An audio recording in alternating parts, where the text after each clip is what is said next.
नमः शिवाय आप आप सभी को। आज हम बात करने वाले हैं थर्ड आई की लहरें या परतें भी जिसको बोलते हैं, इस विषय में आज हम बात करेंगे। जैसे बहुत से साधकों की हम चेकिंग करते हैं या फिर हमारे पास ये क्वेश्चन भी काफ़ी बार आया है और काफ़ी बार पूछा गया है कि लहर क्लियर होने के बाद, परतें साफ होने के बाद भी हमें क्यों आज्ञा चक्र से दिखाई नहीं देता है। वैसे तो इसके जो कारण है वो तीन है, जो मेन कारण है वो तीन ही होते हैं, लेकिन फिर भी हम स्टार्टिंग से आपको बताएंगे।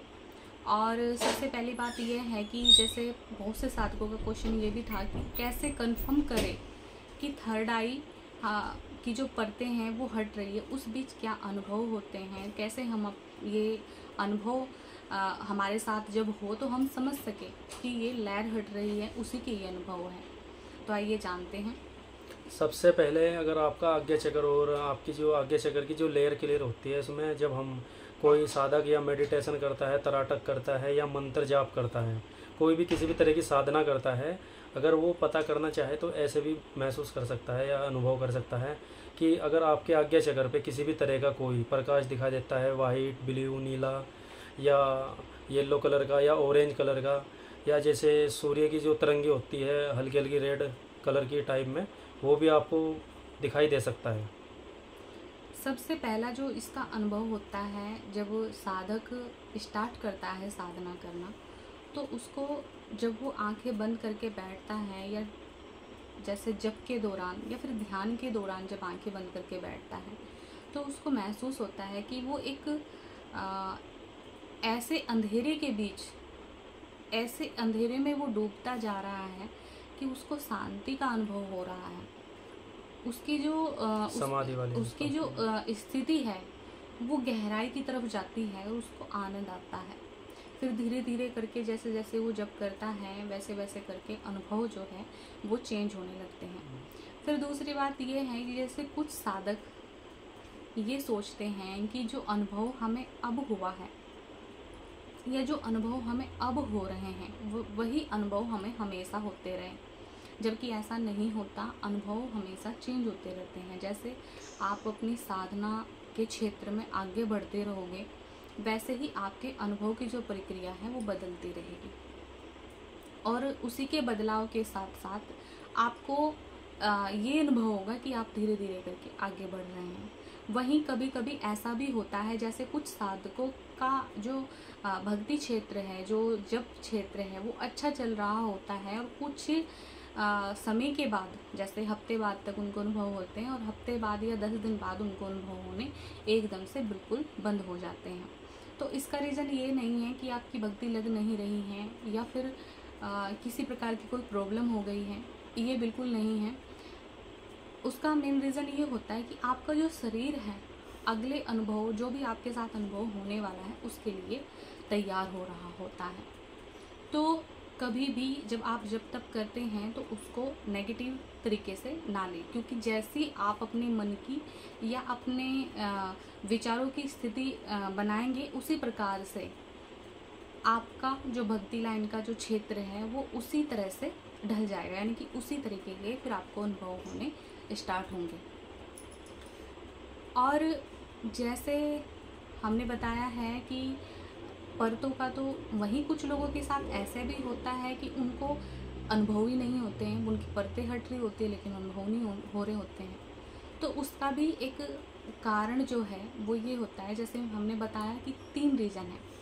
तो आइए जानते हैं सबसे पहले कि वो मेन 3 रीज़न क्या है। देखिए, सबसे पहला रीज़न ये है कि लेयर क्लियर या आपकी परतें क्लियर होने के बावजूद भी आपको दिखाई ना देने का रीज़न सबसे पहला हो सकता है आपका डर।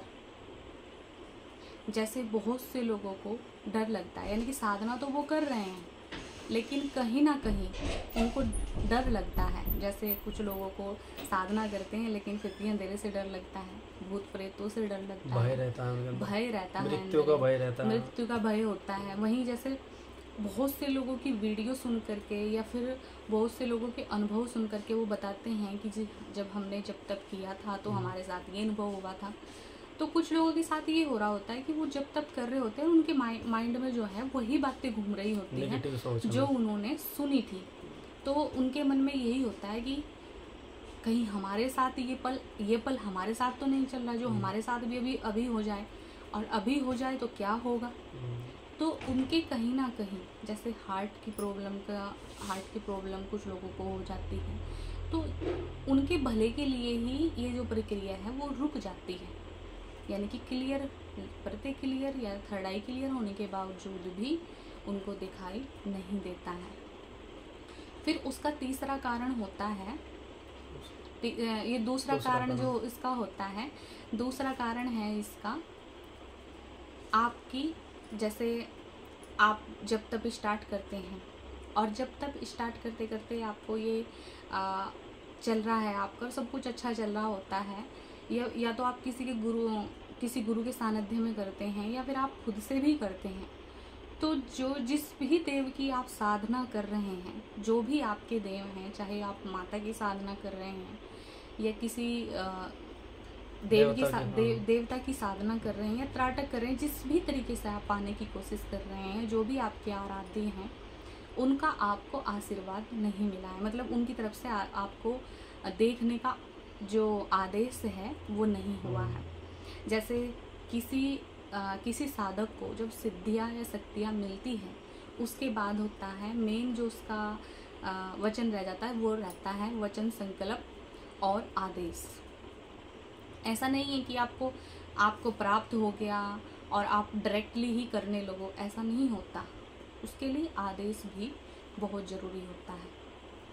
फिर उसका जो तीसरा रीज़न है, तीसरा जो कारण है, तीसरा कारण होता है आपके घर के पितृ या फिर किसी भी तरीके का, जैसे कुल देवी या कुल देवता, कोई मन्नत आपके स्तर रखी हुई या कोई आपका ऐसा वचन संकल्प जो कि आपको इस साधना से पहले आपको पूर्ण करना था।